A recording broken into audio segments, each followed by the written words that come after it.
Geoffrey, quel match contre Herstal, mais vous l'avez échappé belle quand même.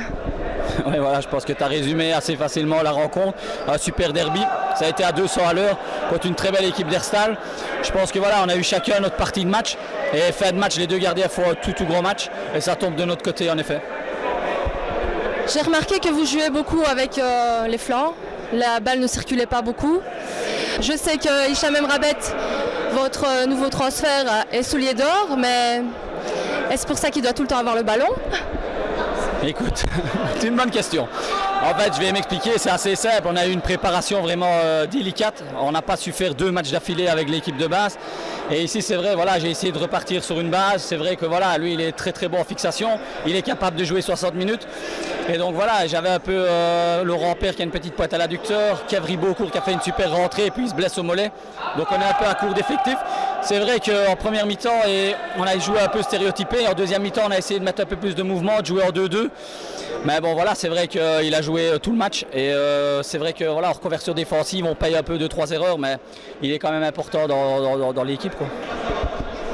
Comme tu l'as dit, pour moi, enfin, tu vas peut-être me corriger, mais j'ai l'impression que l'entrée de Kevin Ribocourt et ses 2 goals, c'est la clé du match.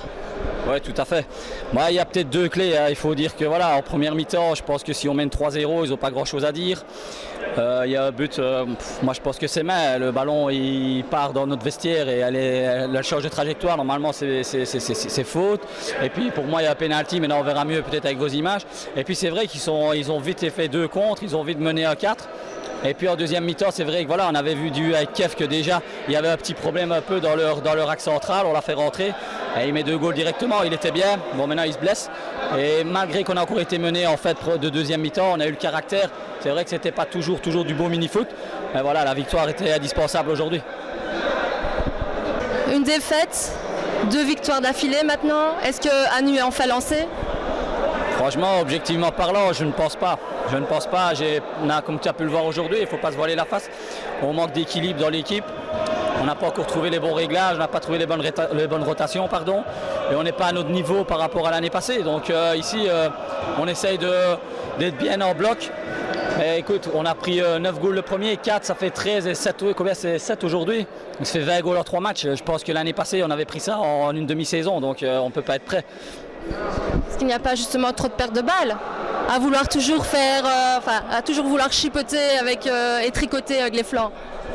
Écoute, on va pas se voiler la face. Nos adversaires, depuis maintenant 6 mois, juste avant le Covid, ils nous défendent bloc bas. Ils nous laissent la possession de balle sur les flancs et ils savent qu'en reconversion défensive, on a des petits problèmes. Donc je crois que tous les entraîneurs le savent et ça se voit. Ils nous laissent tout le temps le ballon parce qu'en possession de balle, on a tout le temps 80% de possession de balle. Et c'est vrai que pour le moment, on est un peu trop stéréotypé et on manque de vitesse dans les transmissions. Donc ça nous coûte cher en contre. Est-ce que les objectifs d'Anu cette année, c'était encore de terminer premier ? Écoute, les objectifs, quand le comité me fait le noyau que je veux, l'objectif est toujours de prester un maximum et de gagner tous les matchs. Maintenant, pour moi, je l'avais déjà dit dans les journaux, il me semble que la série est plus élevée que l'année passée. Les clubs liégeois sont vraiment bien renforcés. Les Bruxellois, on sait que chez eux, c'est toujours délicat. Les Anversois, n'en parlons même pas. Donc, l'objectif, c'est de gagner match après match et essayer d'être dans les playoffs, ça c'est sûr.